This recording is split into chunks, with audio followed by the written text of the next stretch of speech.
Think you've seen it all? Think again. This video contains true horror stories of demonic encounters that shatter reality, from black magic rituals to family members possessed by something unholy. Like the story you're about to hear, a seemingly harmless blanket hid a secret so evil, it dragged a child into hell.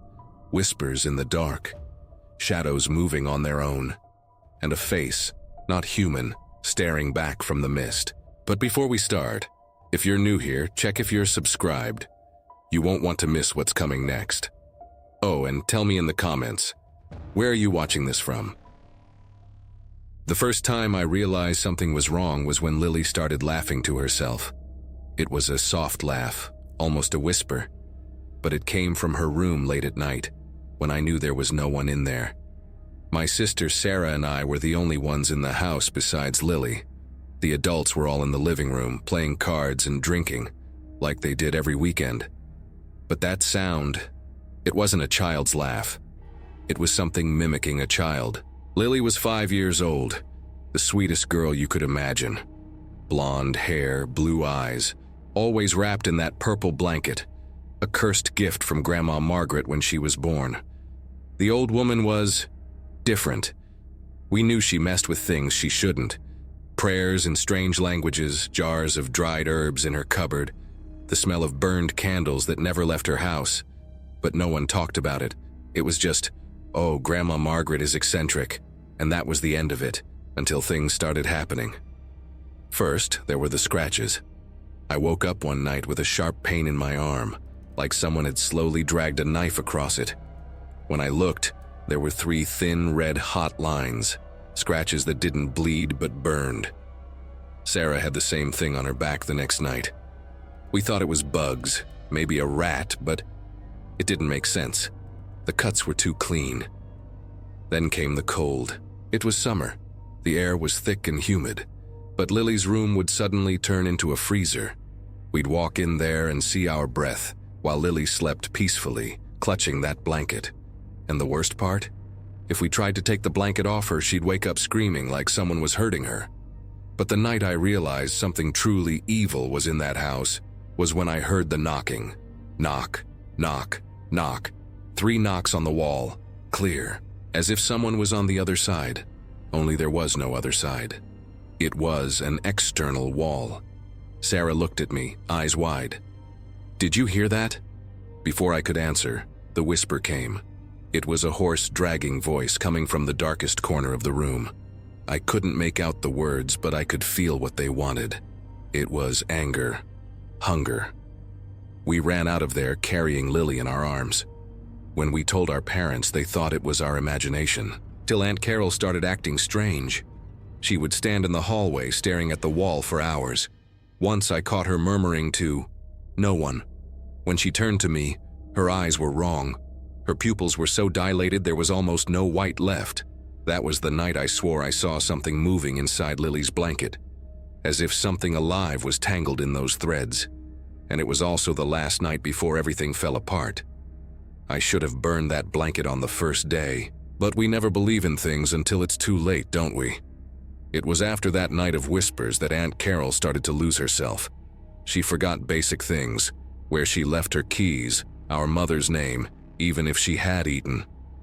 Once, I found her in the kitchen at 3 a.m., standing in front of the stove with all the burners on full blast. Gas filled the house, but she just stood there smiling at the wall. "Aunt Carol?" My voice trembled. She turned slowly. Her eyes were dark, not in a mean way, but literally, as if someone had filled her eye sockets with ink. "She's hungry," Aunt Carol said in a voice that wasn't hers. And then, as if nothing had happened, she turned off the stove and went to her room, leaving a trail of cold behind. The next morning she seemed normal, or almost. There was something wrong with the way she looked at Lily. It wasn't the look of a mother. It was the look of a predator studying its prey. Sarah felt it too. We started taking turns watching Lily.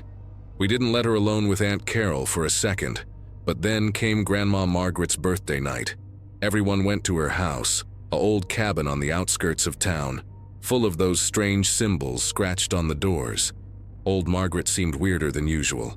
She kept caressing Lily's blanket, whispering things that made the girl laugh. But it wasn't her laugh.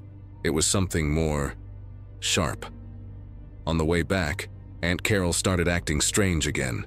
She drove too slowly, as if she was looking for something on the dark road. Then, out of nowhere, she said, "Do you know what it's like to have something growing inside you?" Sarah and I exchanged a glance.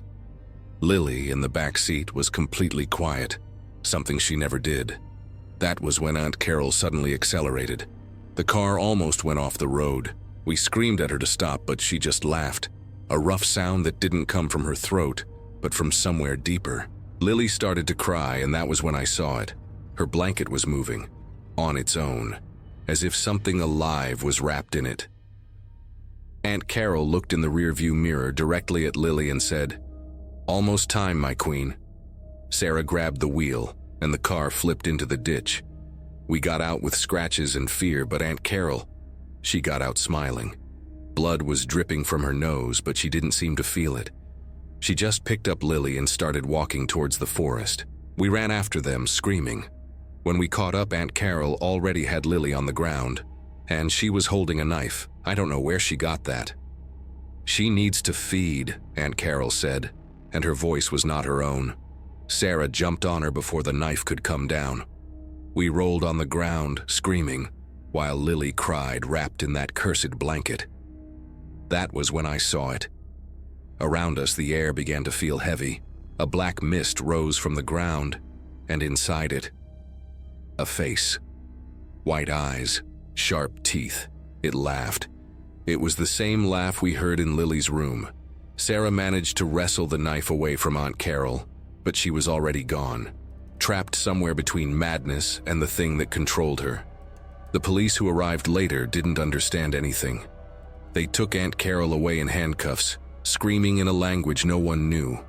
Lily was silent the whole way, clutching that blanket. And I swear that when I looked at it, the threads moved, as if they were breathing. Aunt Carol was taken to an asylum, but that damn blanket stayed. And Lily was never the same again. She would spend hours staring at the wall, whispering things in a language none of us knew. Sometimes I would find her in the hallway, standing in the dark with that purple blanket wrapped around her like a second skin. And her eyes. God, her eyes would turn black, just like Aunt Carol's before the attack. My parents finally started to believe us when the cold in Lily's room became unbearable. We could see our breath, but the girl was sweating as if she was in hell. That was when Grandma Margaret showed up at our door, unannounced. "You need to give me the blanket," she said, with an urgency that made me tremble. Sarah, brave as always, threw the damn blanket on the floor and confronted the old woman. "What did you do to Lily, you witch?" Grandma Margaret didn't even blink. I only wanted to protect her. I wove a protection, but I used the wrong threads and something hid in them. We found out right then what it was. The blanket moved on its own on the floor, as if something invisible was pulling it back to Lily. That was when Grandma Margaret revealed the only way to end it. You have to burn it, all of it, until the last thread. We took the blanket to the backyard with Lily screaming as if they were tearing her skin off. When the lighter lit, the threads began to twist, screaming in a sound that wasn't human. Blue flames rose, and the black mist we had seen before emerged from the fire, with that face of sharp teeth inside it.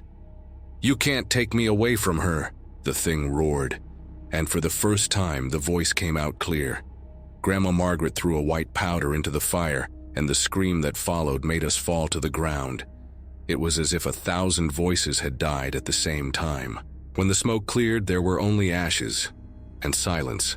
Lily passed out, but when she woke up, she was herself again, scared, confused, but herself. We thought it was over, until we found out that, on the same day, Aunt Carol had disappeared from the asylum, and Grandma Margaret, well, they found her 3 days later in the river, drowned, eyes open, and smiling. As for Lily, her parents took her away that same month. I never heard from them again. But to this day, when the wind blows hard at night, I swear I hear 3 knocks on my wall. Knock, knock, knock. And I never, ever buy purple blankets. Chills. What did you think of that story? Rate it from 0 to 10 in the comments. It's terrifying how something as ordinary as a blanket could open the door to pure darkness. But what happens when that evil decides to take root in someone you love? Like in this story where a young man starts changing in ways no one can explain. His eyes were glazed over, fixed on the ceiling as if he was seeing something we couldn't. The doctor said it was just a stress episode, that teenagers these days have a lot of pressure. But I saw his hand trembling, his fingers twisting as if trying to grab something in the air. In the following days, he changed. Gabriel had always been quiet, but suddenly he became a stranger in our own home. He locked himself in his room, responded with grunts, and when he looked at us, man, it was as if he didn't recognize anyone. My mom tried to talk to him, thinking it was just a phase until the school called again. This time, he didn't just faint. He woke up different. The teachers said he started screaming in a language no one understood. Guttural sounds, words that seemed to come from a nightmare. And when they tried to hold him down, he threw 2 teachers across the room as if they were made of paper. One of them swore that Gabriel's eyes turned completely black for a second. At home, the episodes got worse. He would wake up in the middle of the night saying things that didn't make sense, mixing phrases in what sounded like Latin with some chants that my grandmother, who was Buddhist, said were ancient invocations. Once I heard him growl like an animal. My mom started praying every night, but I could see in her eyes that she knew this wasn't just a medical problem. Then, one early morning, she came running into my room, trembling. She had seen a shadow in Gabriel's room, a tall and thin figure, hunched over his bed as if whispering something in his ear. When she turned on the light, there was nothing, but Gabriel was sitting on the bed, smiling, a smile that wasn't his. We tried everything, doctors, psychologists, even a priest. Nothing worked. He kept having these episodes, each time more violent. He even tried to strangle me once, and I swear his strength wasn't human. I could see in his eyes that he wasn't there. There was something inside him. And worse, he started talking about the women, 3 figures that appeared in his dreams, with mouths cut to their ears and voices he said came from a place that wasn't a place. We didn't know what to do, until one day, searching his room for any clues, my mom found a package hidden under the mattress, a bundle tied with black string, full of symbols scratched in red. When she opened it, there were papers with strange writings, a handful of black dirt, and a piece of bone. That's when we understood. Someone had put a curse on my brother. The worst part wasn't what was happening to Gabriel. It was knowing that someone had done this to him on purpose. When we found that witchcraft package under the mattress, it was like ice had run down my spine. My mom almost fainted, but I knew I couldn't panic. I had to do something. We burned everything right away, threw coarse salt in the room, prayed until we were hoarse. But that night, man, that night was hell on earth. Gabriel started screaming as if he was being burned alive. His howls echoed through the whole house, and suddenly, he started speaking in a voice that wasn't his. A thick, hate-filled voice, saying things that still give me nightmares. He called my mom by her name, but the voice was a woman's, and she said something that only my late grandmother knew. My mom collapsed to the floor, crying. I had never felt so helpless in my life. The next day, we took him to the hospital. The doctors thought it was a psychotic episode, gave him sedatives, but 2 hours later, he was back with his eyes rolled back, speaking in tongues. A nurse said she saw him levitate from the bed. Levitate. I didn't see it, but she swore that he was suspended about 10 centimeters in the air before falling back with a scream that made the corridor windows tremble. That's when an older nurse pulled us aside and said, "This isn't a doctor's business. You need an ustaz." We didn't even know what an ustaz was, but he explained. It was an Islamic scholar who dealt with supernatural things. We were so desperate that we agreed to anything. The ustaz came to our house the same day, a short man with a graying beard who didn't even need an explanation. He looked at Gabriel, who was tied to the bed. Yes, we had to tie him up, otherwise he would hurt himself. And just said, "There are 3 with him." 3 what? Spirits? Demons?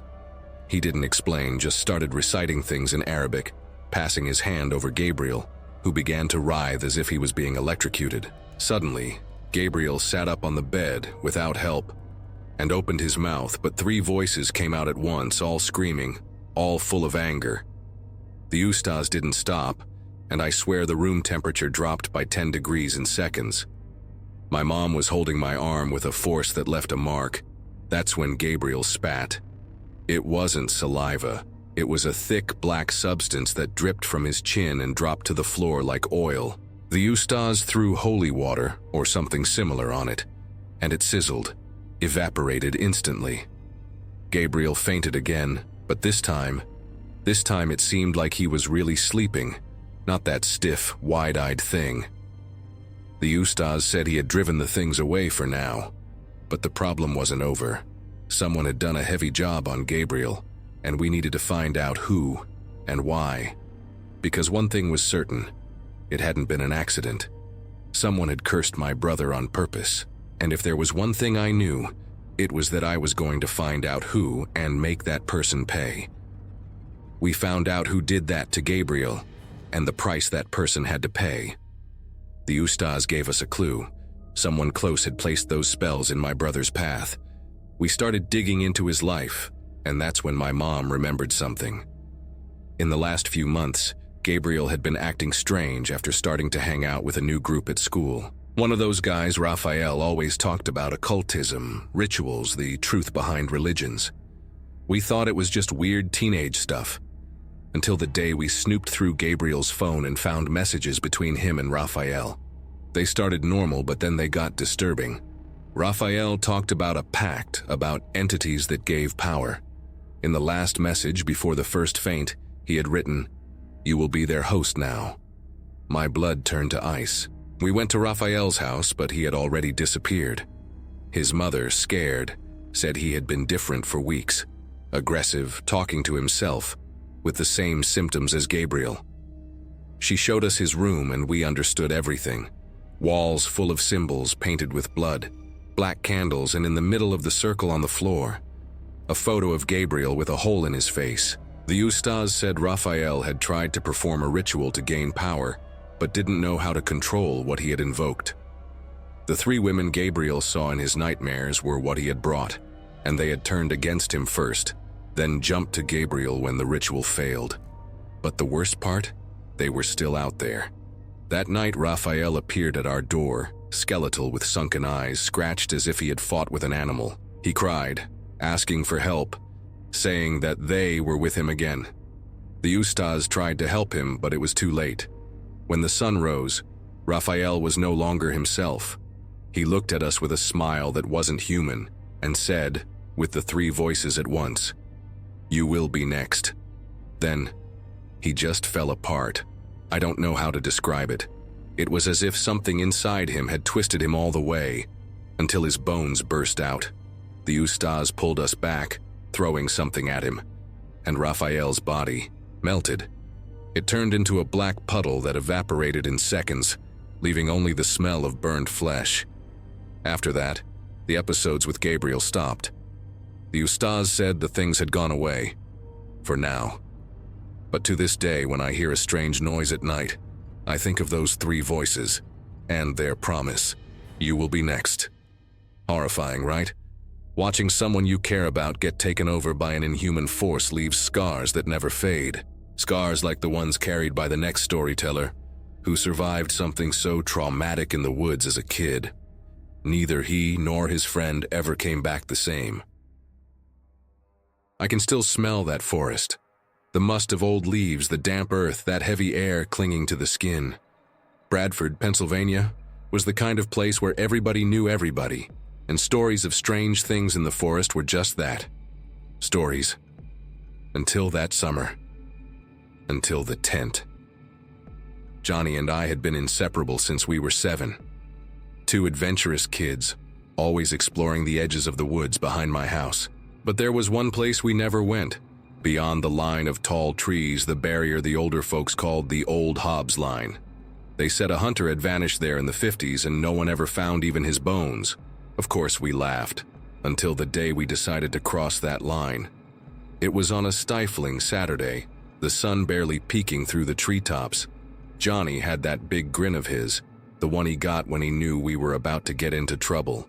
"Let's just take a look," he said, pushing aside the thicker branches, and I followed as always. The forest on the other side was different, quieter. Not even a bird sang.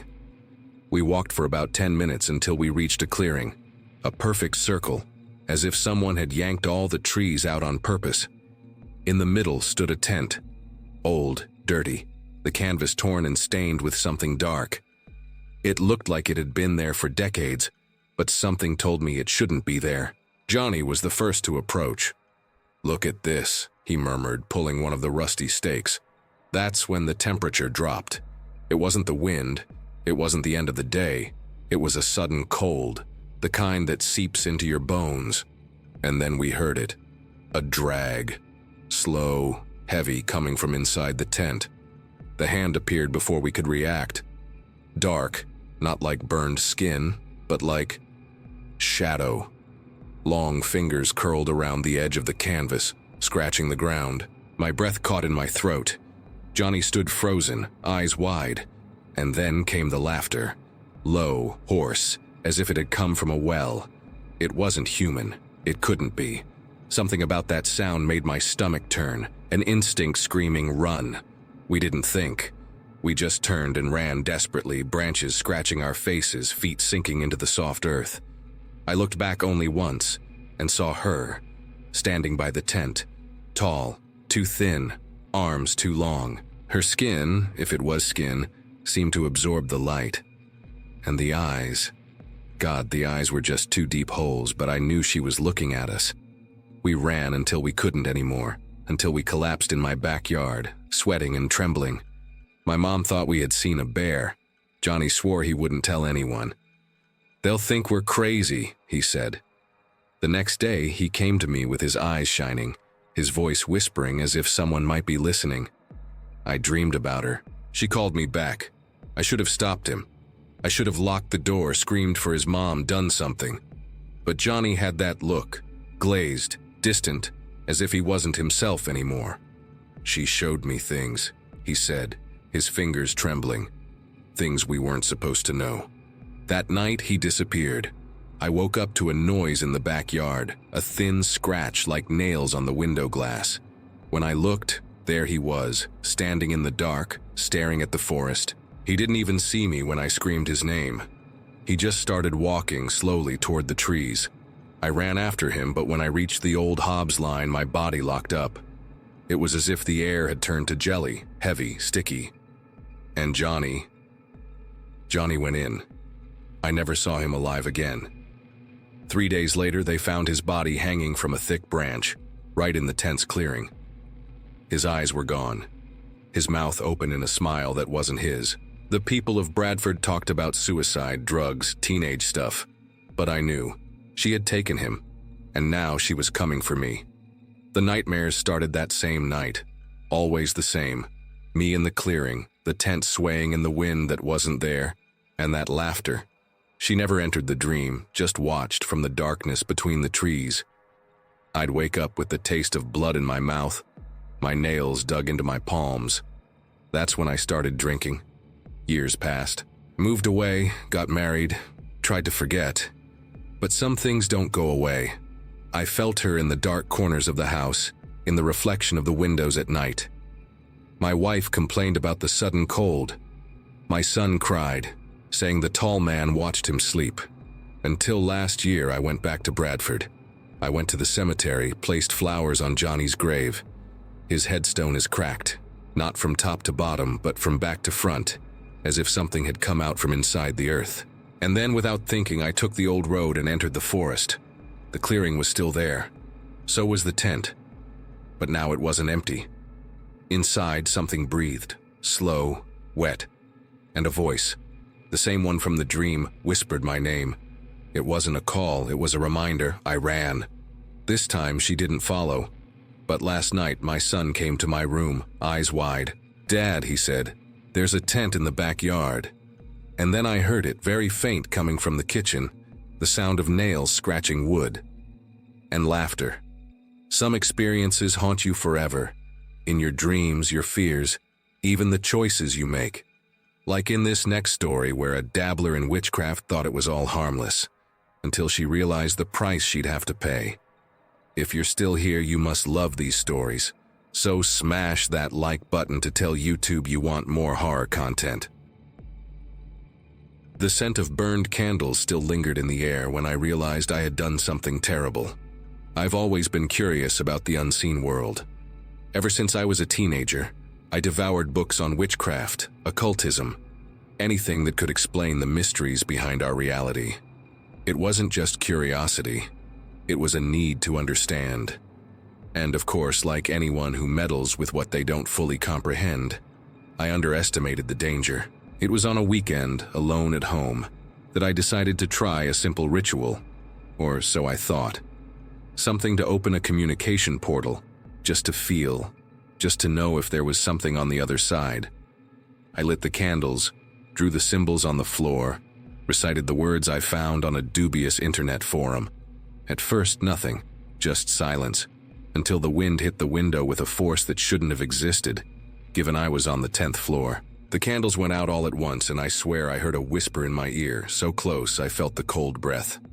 At that moment, my heart raced, but I convinced myself it was just my imagination. But the next day, things started to change. Strange noises like footsteps in the hallway when I knew I was alone. Things disappearing and reappearing in places I hadn't put them. And the dreams. God, the dreams. There was one that marked me. One of those nightmares that clings to your skin even after you wake up. I was in front of the mirror, brushing my hair, when my reflection began to change. My eyes darkened, my mouth stretched into a smile that wasn't human, and I woke up screaming with the taste of blood on my tongue. It was around that time that I met Daniel. He appeared as a relief in the midst of chaos. A stable, down-to-earth person who didn't believe in any of what I told him, but listened anyway. We got married quickly, and I moved into his parents' house, thinking that maybe, away from my apartment, things would get better. But the nightmares only got worse. They came every night, more vivid each time. I saw shadows creeping in the corners of the room, heard low laughter when no one was there. And then came the night I woke up and couldn't move. Something was on top of me, pressing on my chest, suffocating me. I tried to scream, but only a moan came out. I felt thin, cold fingers closing around my neck. When I finally managed to free myself, there were red marks on my skin. It was shortly after that I discovered I was pregnant. The joy should have erased the fear, but the dreams continued. And this time, they had a new target. I dreamed of a tall, too thin figure, always with its back turned until the day it turned around and pointed at my belly. "He is already mine," it whispered. I woke up in a panic, clutching my stomach, trying to convince myself it was just a nightmare. But when my son was born on October 30th, a date whose significance I only understood later, I knew it wasn't over. I didn't know, however, that the worst was just beginning. The day my son looked at the closet and said, "He's here," I knew the nightmare had returned. After Noah was born, things seemed to calm down for a while. I still had the chills, that feeling of being watched when I was alone at home, but nothing as explicit as before. I even started to think that maybe it had all been just a breakdown, a phase of anxiety. But the supernatural has a cruel way of reminding you that it never really left. When Noah turned 3, we moved to Ohio. The house was old, one of those wooden ones that creak in the wind, but it was spacious, perfect for raising a child. However, on the first few nights, I already felt that something was wrong.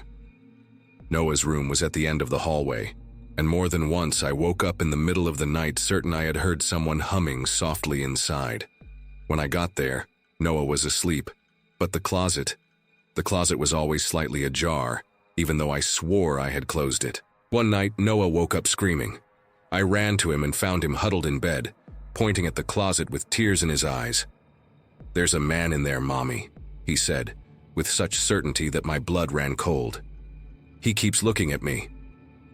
I flung the closet door open, expecting to see an intruder, an animal, anything that made sense. But there were only clothes and toys, yet Noah wouldn't stop crying. "He won't go away," he insisted. After that, things escalated quickly. Noah started drawing dark figures, always with white eyes and a smile too big. When I asked who it was, he only said, "The closet man." And then, one day, something happened that we couldn't ignore anymore. We were watching a video on YouTube, one of those compilations of scary figures captured on camera, when Noah suddenly pointed at the screen and said calmly, "Look, Mommy, it's him." It was a blurry image, a dark silhouette in the corner of a basement. You could only see the outlines, but Noah recognized it immediately. The closet man. That's when I realized it wasn't just my imagination. Something was in that house, something that knew my son. I called a pastor to bless the house. He sprinkled holy water, prayed in every room. But when he got to Noah's room, he stopped. "There's a heavy energy in here," he admitted, "something that shouldn't be." He gave us a crucifix and told us to pray, but I could see in his eyes that he wasn't convinced it would be enough. And it wasn't. 2 nights later, I heard a scream and a thud from the hallway. I ran and found Noah on the floor at the foot of the stairs. He was scared but unharmed. "He pushed me," he cried. I looked up the stairs. There was no one there, but Noah insisted, "The closet man doesn't want us to stay here." That's when I understood that this wasn't just a ghost. It was something worse, something that had come for Noah from the beginning. And now, it was no longer hiding. When the pastor returned with the broken crucifix in his hands, I understood we were dealing with something much older and much hungrier than any of us could have imagined. After Noah's fall, I could no longer pretend it was just a coincidence or my imagination. The fear became something solid, sticky, occupying every corner of the house. Even Daniel, always skeptical, started to feel it. He woke up in the middle of the night with scratches on his back, even though there was nothing in the room that could have caused them. The doors slammed on their own, the lights flickered, and worst of all, Noah stopped talking about the closet man. Now he just looked at the closet, silently, as if he were listening to something we couldn't hear. The pastor returned, but this time he brought a group of people from the church.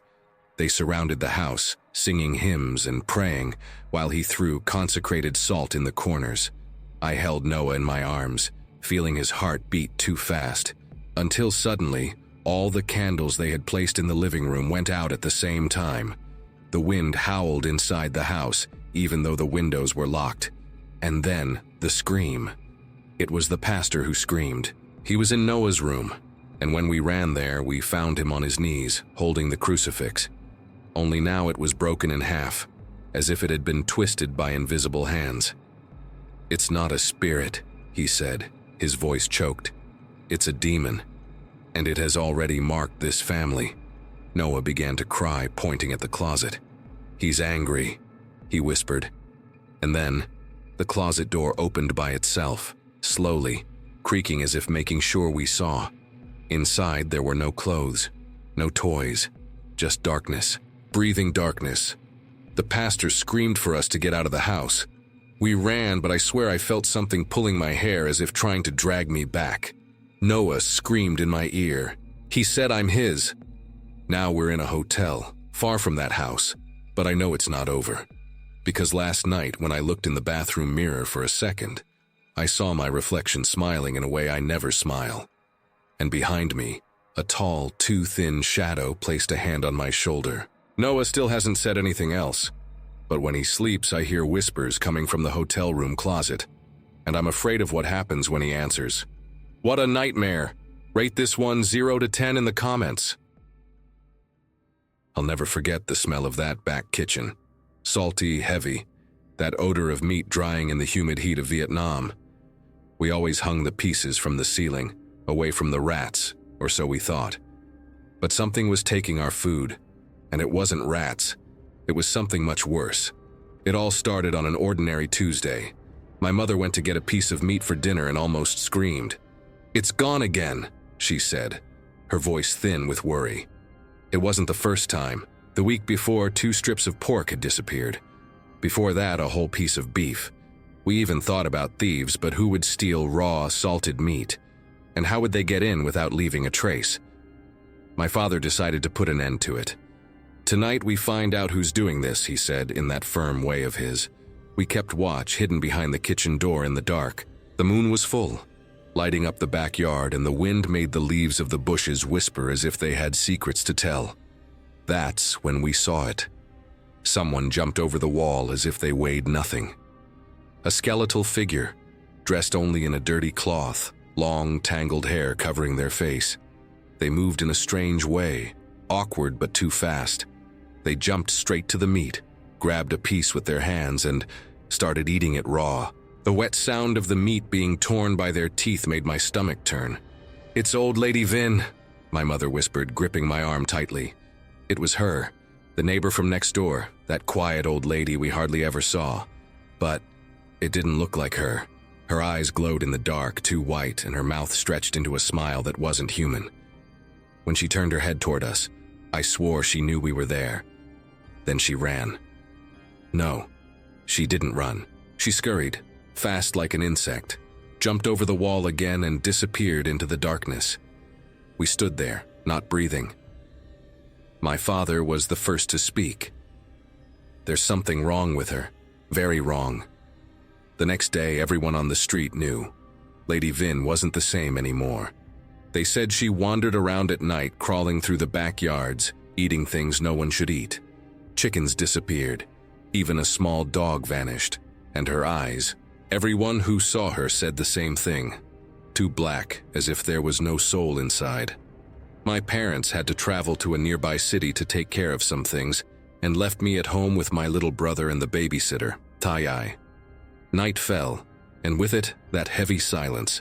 They got nervous, saying she heard scratches at the back door. I laughed, trying to hide my fear, but deep down, I knew. Lady Vin was nearby. That's when my brother's crying stopped suddenly. We ran to the room and the crib was empty. The window was open, and outside in that cold moonlight we saw her. Lady Vin crouched on the wall with my brother in her arms. Her eyes reflected the light like a nocturnal animal, and her mouth was open too wide. Then she jumped. I screamed, Thee screamed, and my father, who had just arrived, ran after her. But she was fast. She climbed the roof as if she were as light as paper and disappeared into the shadows. My brother cried, but at least he was alive. We couldn't let this continue. That night, the neighbors gathered. No one would sleep while that thing was on the loose. Someone talked about fire. Someone talked about exorcism. But one thing was certain. Lady Vin was no longer there. Only what inhabited her body now. And we were going to have to kill it before it killed one of us. Lady Vin's house seemed more dead than alive that night. The wooden roof creaked as if it were groaning, and the wind whistled through the holes in the walls. We gathered in front holding torches, but no one wanted to be the first to get close. That was no longer the house of an old lady. It was a lair. My father looked at me with that hard expression. If we don't do this now, more people will die. He didn't need to say what everyone already knew. Lady Vin had taken animals, had attacked my brother, and if it didn't stop there, she would take someone for good. The first piece of wood caught fire quickly. The flames rose as if they were hungry, licking the walls, swallowing the thatched roof. The dark smoke rose into the sky, and for a second, everything was quiet, until we heard it. A scream. It wasn't human. It was something torn, hoarse, as if it had come from a nightmare. And then, the front door burst open. She came crawling. Lady Vin, or what was left of her, came crawling like a burned animal, her skin sticking to her bones, her hair on fire. But her eyes still glowed, black and full of hatred. She opened her mouth, and a sound came out that made us freeze. It was a voice, but not just one. It was as if 1,000 whispers had come out of her throat at the same time. You can't kill me. Then she jumped, right into the middle of us. It was chaos. People screaming, running, falling. Someone threw more oil on the fire and the flames rose higher, lighting everything with a sinister glow. Lady Vin writhed on the ground, but not in pain, in anger. She tried to get up, her fingers hooked into the dirt floor, scratching like claws. That's when the roof collapsed. A crash, a flare of fire, and then silence. We stood there, panting, looking at that pile of embers and burned wood. No one spoke, no one breathed. Was it over? Then from the middle of the ashes came a final groan, a long sigh as if something had escaped from there, and then nothing. The next day we went back to look at the remains. There was no body, no bones, just a small skull, blackened by soot, in the middle of the debris. No one knew who it belonged to. No one wanted to know. We buried it far from the village, in a deep hole, with salt and bitter herbs. We prayed, lit incense, did what we could to make sure it never came back. But sometimes, on the quietest nights when the wind stops and the moon hides behind the clouds, I swear I still hear scratches on the back wall. And I never eat raw meat again. By now, you get it. When evil shows up, it doesn't care about time, place, or faces. Sometimes it's hiding right beside you, in a quiet house, behind a curtain, or wearing the skin of someone you know. If these stories hooked you, hit subscribe. There's always new terror coming. And if you made it this far, comment "Light still on," so I know you survived. Drop a like to help these tales reach more brave souls like you. Oh, and there's another video waiting just for you. But maybe leave the lights on for this one.